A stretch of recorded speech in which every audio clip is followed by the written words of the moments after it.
Mike had lived alone in his secluded mountain cabin for nearly 20 years. The rugged Montana wilderness, with its towering pines and crisp, biting air, was both his refuge and his challenge.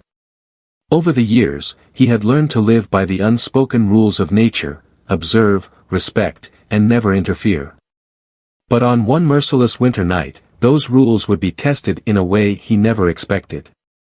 Mike wasn't just any man living off the grid, he was a man who had built his life around discipline and self-reliance. Every day in the wilderness demanded preparation and respect for nature's dangers. He followed strict routines, checking his traps, chopping wood, rationing supplies, because mistakes could mean life or death. He had encountered mountain lions, navigated treacherous terrain, and endured winters so brutal that his beard would freeze within minutes of stepping outside. The first rule of living in the wild was clear: never take unnecessary risks. It was why Mike avoided reckless hunting, why he never ventured too far in a storm, and why he always kept a rifle nearby. It was also why, when he heard the wind howling that night, he planned to stay inside, warm and safe, letting nature take its course. But then, something outside caught his eye. The storm came in fast and furious. One moment, the sky was a dull gray, the next, it was a blinding sheet of white. The wind roared through the trees, howling like a living thing, shaking his small wooden cabin with each powerful gust. Snow piled up quickly, burying the world outside in an endless blanket of white. Mike was no stranger to Montana winters. He had prepared as best as any man could, his woodpile was stocked, his pantry filled with enough supplies to last months. He stoked the fire in his stove, watching the flames dance, listening to the storm rage outside. Nights like these, he was grateful for the warmth of his cabin, for the shelter that separated him from nature's unforgiving force. Then, something moved outside.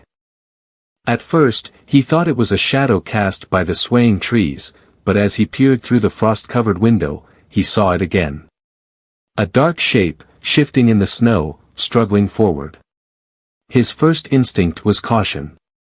In the wild, anything unexpected could be dangerous. A wolf, perhaps. A stray elk lost in the storm. But as he stepped to the door and cracked it open, the truth made his breath hitch. It was a bear. A mother bear. And she wasn't alone. Two cubs, no larger than basketballs, huddled close to her, their tiny bodies shaking. The mother's fur was stiff with ice, her movements slow and unsteady.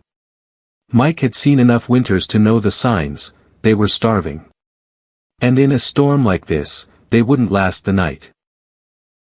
Every survival instinct screamed at him to shut the door. A desperate bear was unpredictable, even more so with cubs. He had a rifle in the cabin, but he had no desire to use it. Yet, there was something in the way she stood, watching him, weary but not aggressive, that made him pause. This was not a beast looking for a fight. This was a mother trying to save her young. Mike hesitated only a moment longer before stepping inside and grabbing a chunk of frozen venison from his small freezer. He moved slowly, deliberately, setting the meat on the porch a safe distance away before retreating behind the door. The mother bear lifted her head, sniffing the air. She hesitated too, watching him, gauging his intentions.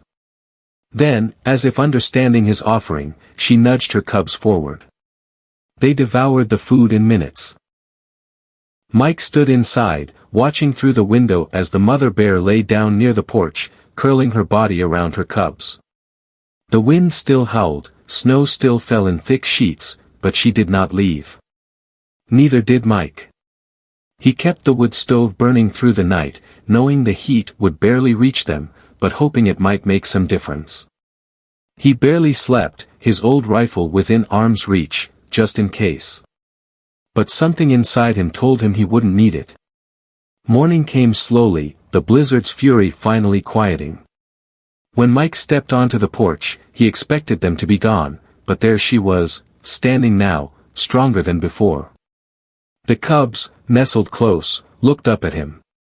And then, she met his gaze. It was not fear. It was not aggression. It was something else entirely. Gratitude. Without a sound, the mother bear turned and lumbered toward the trees, her cubs trailing close behind. Mike watched them disappear into the endless forest, a strange sense of peace settling over him. For years, he had believed that the wilderness was about survival of the fittest, the strong endure, the weak perish. But that night had taught him something else entirely. Sometimes, survival isn't just about strength. Sometimes, it's about kindness.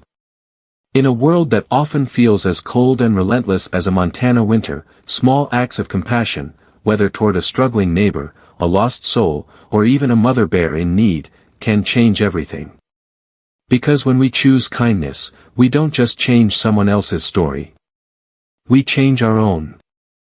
The story of Mike and the mother bear is not just a remarkable encounter in the wild but a profound lesson in compassion. Life can sometimes be as unforgiving as a winter storm, full of hardships and challenges. Yet, in those very moments, kindness becomes a beacon of warmth, capable of transforming lives. We often believe that survival depends on strength, resilience, and self-sufficiency. But in truth, empathy is just as powerful. A simple act, offering help, showing concern, or extending a hand in times of need, can create an immeasurable impact. When Mike chose to help the struggling bear and her cubs, he did more than save them, he found a deeper connection to the world around him. In life, we all have moments when we can be like Mike, offering kindness to those in distress. There will always be mother bears in need, whether they are people facing hardships or creatures fighting for survival. By choosing compassion, we not only uplift others but also bring meaning to our own journey. After all, the warmth we give is the warmth we receive, making the world a little less cold for everyone.